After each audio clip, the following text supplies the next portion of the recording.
So I'm just going to hit record. Sure. There we go. So tell me a little bit, Linda, about mentorship, Maven, and Mentor Cloud. Okay. Well, I came to Mentor Cloud through a rather circuitous route. I'm Calgary born and raised, so it's the Houston of the North, as you know. And I've worked in the petroleum industry, the energy industry, for 38 years. And what I noticed the last few years as I went back in the summers to consult, I spend my winters in Cabo San Lucas, Mexico, that I was seeing so many of my peers, aged say 45 plus, being let go in droves. And I was seeing the people who were left being left with no one to turn to for mentorship, guidance, or wisdom. And the people who were being let go feeling that they were worth less. Not worth less, but worth less. Mm-hmm. So it occurred to me that I needed to create a global mentorship platform, not just for petroleum, but for all industries, because I was seeing this trend happening pervasively, where people of tenure, simply because they cost more money, were being let go, and people were being hired and tasked with bigger responsibilities because they cost less and deemed to add more value. So it just occurred to me that it was a really necessary piece. So I was looking at software that could support my vision. Part of that due diligence, we were in Silicon Valley visiting my partner's family. And I set up a meeting with Ravi Gunlapalli, who's the founder and visionary behind Mentor Cloud. And everything he's created was what I envisioned. And so two things came out of that meeting. One, I learned that he was creating a global mentorship platform, so I would be in direct competition with him, which I quickly determined I did not want to be. And the second realization that I had upon meeting him, based on his passion and his vision, his integrity, is that I wanted to work with him. So for the last 4 years, I've been doing exactly that. Wow. So yeah, it's been really exciting. And I've been able to do that from wherever I am in the world. So I still spend time, of course, in Alberta and in New York, California, and then our home in Cabo San Lucas, Mexico. So. Wow, that's an incredible story. Absolutely incredible. It's interesting to hear the mentorship piece. I know we oftentimes, either officially or unofficially, many of us seek out mentors. We have sort of a mentorship program for young engineers at TC Energy, which is the company I work for. Right. And so you see individuals that value mentorship and I guess emphasize mentorship in different areas of their lives, sometimes their corporate career or sometimes their faith background or what have you. So that's really amazing to hear that you saw such an emphasis and need for it, not only in corporate, but what all umbrella does this Mentor Cloud cover? Like what's your target sort of customer, I guess? We're speaking with and working with corporations, obviously. Also not-for-profits, so we're doing some extraordinary work, for example, with YPO and EO worldwide, 125,000 members in YPO alone, as well as not-for-profits, which is an educational entity. So schools like IESE out of Spain, which is one of the biggest business schools in the world, they're using it to keep their alumni connected. And so they're using it for both career enhancement as well as just strengthening that bond back to the school. So instead of just providing, how do I put it, students, when they come out of a university, tend to feel like they're being treated like an ATM. So every year, the only time you hear from them is when they're looking for more money, right? So what IESC and other institutions that we've been dealing with is they're saying it's time that we gave back more. It's time that we supported our alum. And it was really exciting. We just had a conversation with IESC about how they handled COVID and the support structure that was in place among their 50,000 alumni, which it's pretty impressive. People are feeling pretty isolated, pretty frightened, pretty alone. And when you have the strength of connection, particularly one with one as we're doing right now, it's a very powerful thing. It helps lift people and carry people from feeling isolated to being able to work through inspiration and finally, impact. So it's been a really beautiful journey. Now, when I looked at your background, TC Energy, by the way, when it was TransCanada, I went to high school with one of the former presidents of TransCanada, Okay. Hal Quigley, who is just, he's just, pardon my English, he's a kick-ass guy. And yeah, he always he's has a famous name in the TransCanada world. Of course he is, and he should be. He's really kind of the Haskayne School of Business at the University of Calgary poster child. And I mean, I knew him all through basically high school, but beyond that, he was working for a company I was working with, Dome Petroleum. I was working out of a city called Red Deer, Alberta, and he was working out of Rocky Mountain House. And Rocky Mountain House from Calgary, where he was doing his MBA, there was no such thing as distance learning then, is he was driving in 2 nights a week to do his master's of business. I mean, he's just the most extraordinarily driven, great guy, I have to say. It's always been a pleasure to know Hal. And it's amazing meeting people like that where you're just like blown away, Yeah, absolutely. And to have watched his career trajectory from like back in high school to where he's gone on to just touch and inspire so many lives, it's pretty impressive. So anyway, I have a huge love for TransCanada because of Hal, and know lots of people that are there. Tell me about your journey, because you could not be in a position with your attitude. I loved what you said, that you were an engineer by discipline, but a leader by action. And I love that. I may have paraphrased it incorrectly, but I love that. Yeah. You must have had good mentors in your life. I did. I was blessed to have really wonderful parents and grow up in a great Christian home with great mentors in my parents. Also had very strong extended family that was a blessing to me. One thing that I noticed when I was going through high school, I was a 3-sport captain, and I 2-year captain at university. I just always ended up being in these leadership roles, and always did a lot of things. So I also was a bigger stature individual, and sometimes people of higher stature, you see a lot of CEOs that end up being sort of a taller stature individual. And I think sometimes people see that and look to that as a leader just by nature of your stature. So I ended up falling into a lot of those roles. And I remember having a conversation with my mother and father back in high school and just saying it was related to football. And I just didn't want to be a vocal leader. I was a lead by example, work hard. I was athletic. I was fairly successful. But, the coach was asking us captains for a vocal leader to step up and do more talking. And I remember my parents telling me, you need to be whatever the team needs you to be. And if they need a vocal leader and you can be that, then you need to step up and be that. And it always just kind of stuck with me. So I ended up doing that more and more in different ways, and just naturally found myself trying to meet those needs of whatever group I was a part of. I would see that they needed something, and even though that wasn't my natural tendency, it was the best thing for that group. So that's kind of how my leadership journey started. And then getting to TC Energy, I always knew my dad was a civil engineer, worked in energy. My older brother was a civil engineer, worked in energy. I ended up getting a civil engineering degree. In energy. And so, through that, I had a great career at TransCanada, now TC Energy. Can't say enough good things about that company.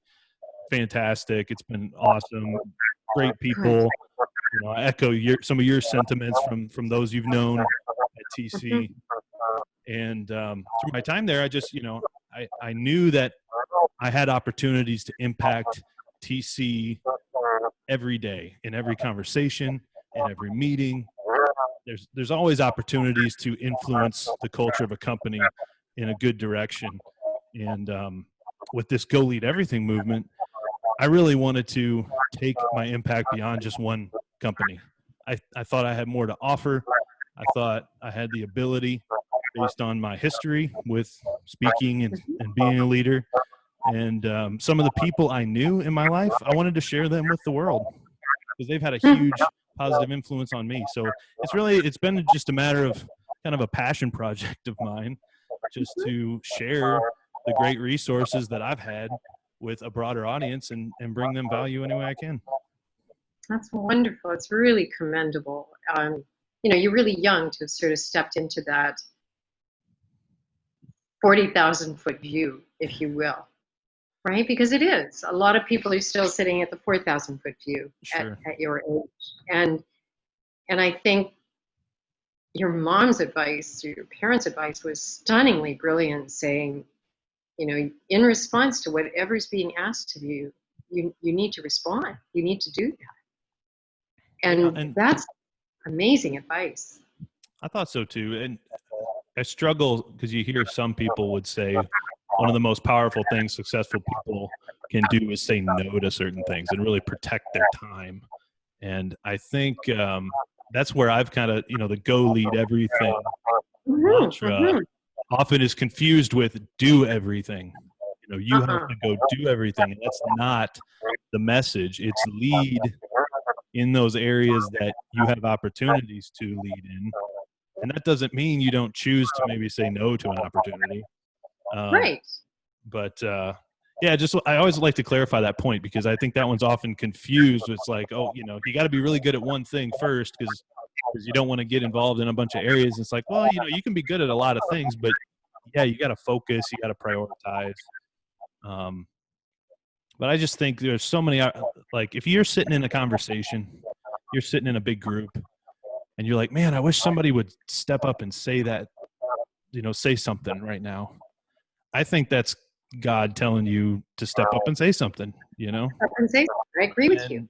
And that's really the Go Lead Everything mantra is, when you're called and you have that calling to lead, go for it. Go lead. Mm-hmm. Mm-hmm. I read recently, there's so many books on leadership, but one of the books that honestly really, really impacted me because I just loved his philosophy, it's so in alignment with mine, is Max Dupree, The Art of Leadership, I think it's called. No, I should remember, but Max Dupree was the head of Herman Group Furniture, or what was it? I should remember. Herman Miller is the name of the company.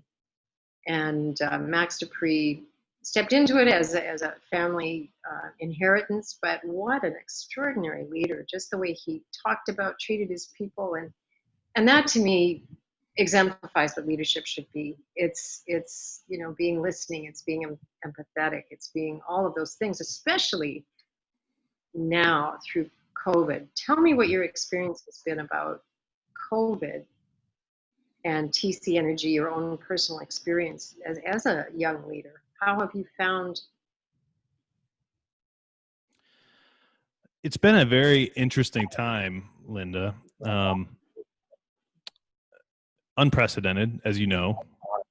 I think there's many challenges. I'm facing quite a bit at my church as well. I'm president of my congregation at church.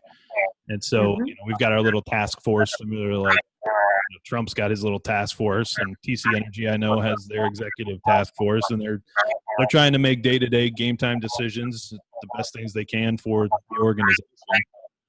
And it's challenging, right? Because every, maybe as a leader and any other leader would know, you're always going to be questioned. Every decision you make there's going to be people that support you or disagree or think you should have done something differently.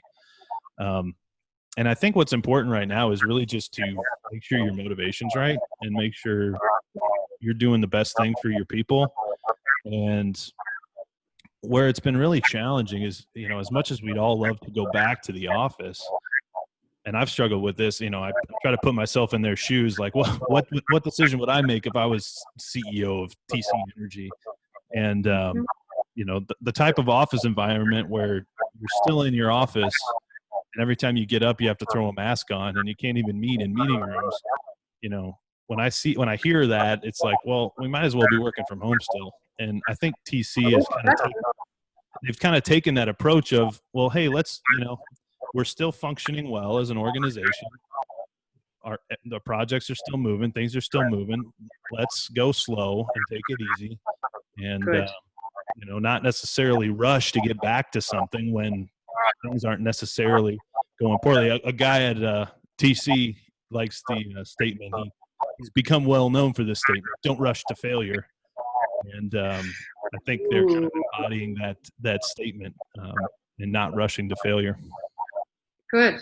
I'm pleased to hear that. I think that's wise. That's really astute. I'm seeing, I know Texas is, really, really getting nailed with COVID. Mm-hmm. And, we're seeing hotspots all over the country. We're seeing a spiking happening here in Mexico. Canada's contained it pretty well, I think, because we have a national health program, and we put on some national brakes that protected its people. Mm-hmm. One of the things, I'd love your opinion on this, one of the things that I see a true leader doing is unifying, not dividing. Mm-hmm. And I think it saddens me to see the lack of leadership in so many areas that we look around to, because we're seeing division and we're seeing people sitting in opposition when we should be unified. It breaks my heart, actually, to see how divided the world is. It's not just the United States. It's not just, it's everywhere. We're seeing this horrible chasm of opinion, and we've lost sight of what's really important. Yeah, the key word you mentioned kind of stuck out to me is opinion, and I really over the last several years have grown fond of Gary Vaynerchuk's material. I don't know if you're familiar with Gary V. I'll look him up. Yeah, mixed reviews. He's an interesting guy, but he's one of those guys that says everybody only has about 1 year of content. So if you've been listening to me for more than a year, you're not getting it. So it's just kind of a funny perspective, but he uses the word perspective a lot, and I love the word perspective, because I think we all are just coming from our own perspective, right? And very limited. Each individual's perspective is very narrow, and he talks about how even the 5 people, the 3, 4, 5 people, your brother, your mom, your sister, even those closest people to you, they don't even really know you. If you think about it, like, how well do they really know you? And so he mentions in one of his videos that, you don't know me, and that means that I don't know you. And so who am I to really judge? And I thought that was really interesting perspective, that, I find comfort if my motivation, and I know in my heart my motivation's right. And that's where I really get comfortable in my decision making, because we're not perfect, and we're not always going to make the right decision, and the world is always gray, right? It's really not black and white. Yeah. So I totally agree. I would love for everybody to be unified, but the truth also does divide. And so depending on which side you're leaning, or what your source of truth is, there's always going to be division. But I do agree that a good leader really kind of cuts through to what's right and has the right motivation towards the best thing for the people. And hopefully we can get leaders that are have a good motivation like that. But you never know what someone's motivation is, right? Well, it's true. No, you're absolutely right. And your comment about families not even really knowing us, it's really true, because you'll see, or I've sort of observed that in families, wherever you are in sort of the birth order, whatever, if you're the baby, you're always going to sort of be looked at as the baby, and it doesn't matter what you've accomplished or whatever, you sort of always fit into that familial role, right? And it's just interesting how those roles stay with us for life, regardless of who we've grown and become. I It's interesting. I have a story for that. I was a bullpen catcher my freshman Okay, year of college.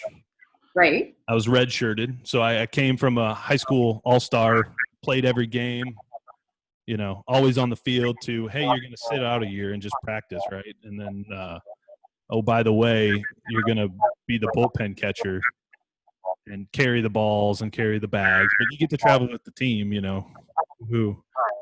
So very, kind of humbling experience, right? And what I realized there Yeah. is I kind of got labeled as this bullpen catcher. I was kind of like bullpen catcher Phil.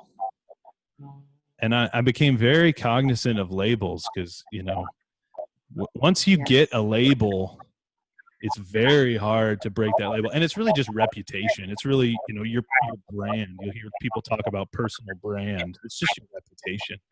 And so that was another reason for, really pursuing Go Lead Everything was, I wanted the world to know that Phil Swanson was more than corporate Phil at TC Energy. Not that that's bad. No, not I that. love TC Energy. But there's just, there's more to Phil than just, I do projects at TC Energy. And, Exactly. I think we're so quick to label ourselves on, this is my job. Hey, what do you do? Oh, well, I'm an engineer. But people are a lot more than just an engineer.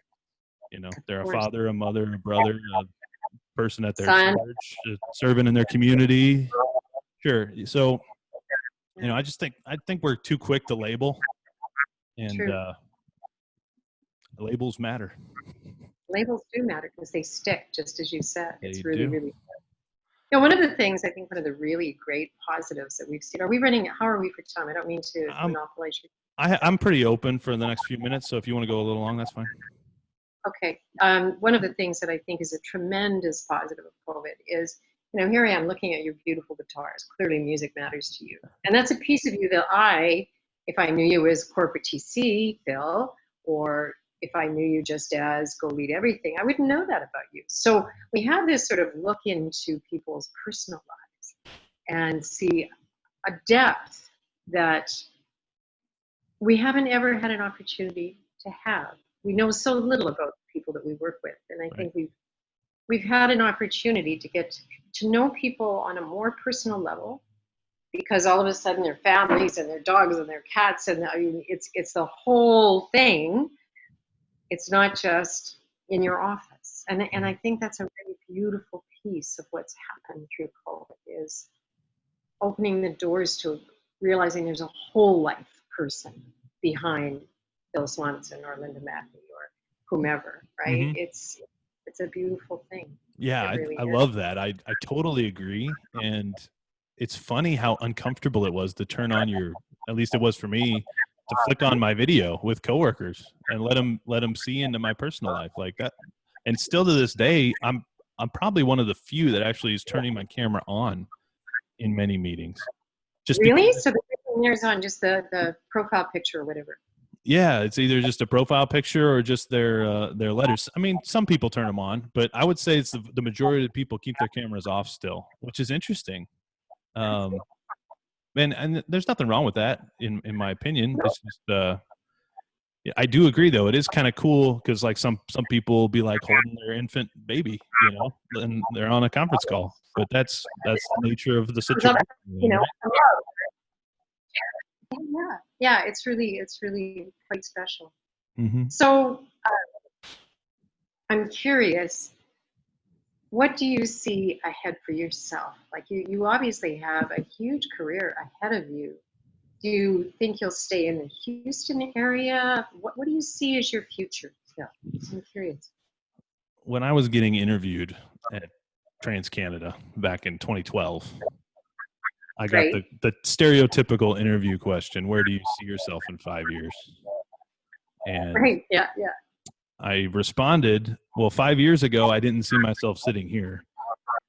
And I probably, whatever I tell you today, won't be there in 5 years anyway. So I love your answer. I could share all sorts of things, and I definitely have high aspirations in all sorts of areas, but I have no clue where I'm going to be in 5 years. Isn't that great? And I love the fact that's another thing that I think COVID has brought us is more fluidity, more adaptability, more flexibility. Oh, for And, sure. where we had very structured career plans, life plans, guess what? In a nanosecond, that can all shift. And it's out of our control. There's not that much within our control anymore, other than how we approach things.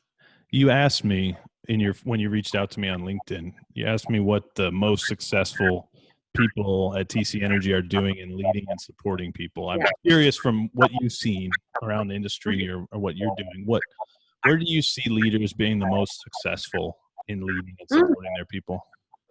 Oh, thank you for asking that, Phil, because I think what I've garnered in many conversations from corporations, from not-for-profits and academic institutions, academia generally, the clear message that comes through loud and clear is communication. That we need transparent leadership. We need leadership that's vulnerable, that's prepared to tell people they don't have all the answers, but they're searching to find answers. They're looking to their people to provide some of that input. It's a two-way dialogue, not a one-way. That they're brave and they're bold in their leadership. That people are looking for that strength. So communication is the number one that I'm hearing as the most effective method. And I think the other is just literally putting people first. Like, we can have all the corporate goals we want, but unless you look after your people, there's nothing going to come. I love that. I want to turn my computer around to look at my other screen, but I typed up kind of a short list for you in case. Oh, how nice! No. And I just lost my screen here, but number one on there was communication for sure. And my grandma used to say, "Communication at best is poor," and that has stuck with me. And we try so hard to communicate well, 7 times, 7 different ways. It's so difficult to effectively communicate.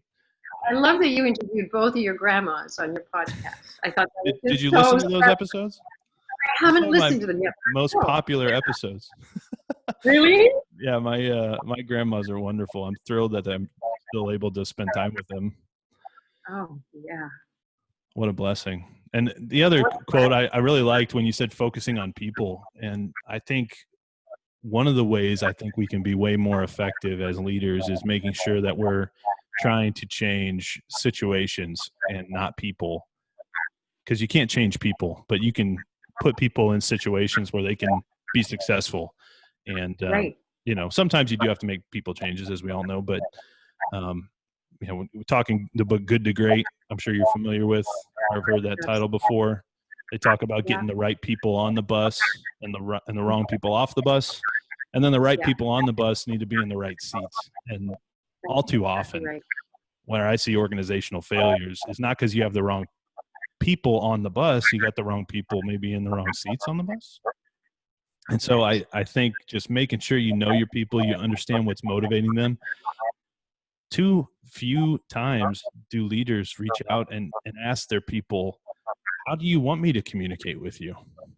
Exactly. I don't know anybody, and this isn't bashing anybody because we have great leaders, but very few people have ever asked me, hey, Phil, how would you want me to communicate with you?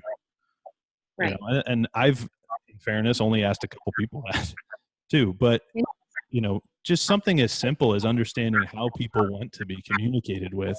And TC Energy's actually asked us that through COVID, through surveys. They've asked us about frequency of communication. They've asked us about methodology of communication. And so I'm loving seeing some of that strong leadership in my corporate role. And I think it's having an impact on people too, to just have their opinion asked. What do y'all think we should do? Exactly. No, it makes a huge difference. Actually, I had that conversation with my partner Ron. He actually teaches tennis in the Hamptons to some of the most influential people in the world, and he's a really interesting guy. But he's he's literally archaic in his technological, he just has not adopted. So he is a Luddite, pure and simple, love to death, but he's a Luddite.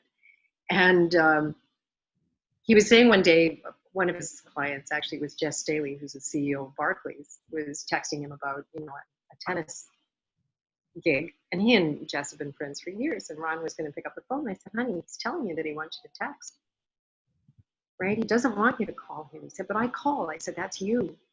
You need to think about how your clients want to be communicated.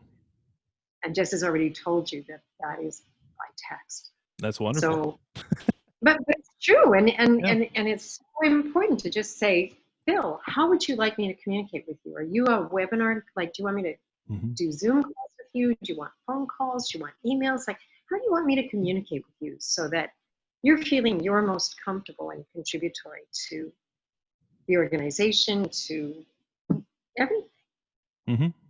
Yeah, I've even had guys say, hey, don't call me out of the blue. Text me and ask me if I'm available. And unless it's an emergency, you can call me. But if it's not an emergency, just text me and say, hey, call me when you're free and I'll call you. And I'm like, nice. Oh, okay. That's what you want. I can do that. It's no big deal. It's no big deal. Definitely so know different. your people. Yeah, no. And we're all different. We're all different, but that's how we succeed. And I think if you're aware of that as a leader, if you're listening, that's the other thing, listening. Well, and you said earlier, right? Right. So you said earlier, we have all our corporate goals and the focus on the people. I think it's very easy in today's society with how stretched thin companies are and how we're trying to optimize every little bit. We're stretched pretty thin, and leaders have a lot on their plate. And so it's challenging to say, I'm going to make my people a priority, even though I have these 100 other things going on, and making sure that they're delegating effectively, training their people so they can delegate effectively. They're so important. Otherwise, leaders get bogged down. It's almost like they don't have time for their people, but it's really, you can't have that as an excuse, I don't think, as a leader. No, I agree. Otherwise, you're losing sight of what your true priorities are. There's no question. Sure. No question. So this has been such an enjoyable discussion. I have enjoyed meeting you so much. Yeah, pleasure meeting you, Linda. I'm glad you reached out. Now, where can people find you if they want to learn more about you and what you're doing at Mentor Cloud? Oh, thank you. Yeah, mentorcloud.com. So www.mentorcloud.com. And I wanted to mention to you, we started 2 new projects over the course of the past year. One is WE, which is Women Entrepreneurs, which, really promoting women in their success. But the other one, which I think you'll really enjoy, this is Mentor Moms. And it's literally that our very first mentors are our mothers and fathers, but our mothers have more influence as we're younger, from infants through to early stages. And so we've begun this sort of project where we're interviewing moms, just like you interviewed your grandmas, because they've had such a profound and holistic impact on our lives. It's literally changed the fabric of who you are. And some great stories, because truly great people have probably had truly great mothers, parents. That very first exposure to mentorship has been profoundly impactful. And it's been a fun project for the company to sort of dip their toes into, which is really fun. That's very cool. Check out the website. I think you'll enjoy it, and especially after seeing that you've interviewed your grandmother, and I will be listening to those interviews. Yeah, I definitely will, and I definitely will. Well, thank you so much for reaching out. I'm glad we could schedule time. This has been great. Thank you so much. I really enjoyed it. Thank you. Take care, Linda. Take care. Bye now. Be well. All the best. See ya. Bye-bye.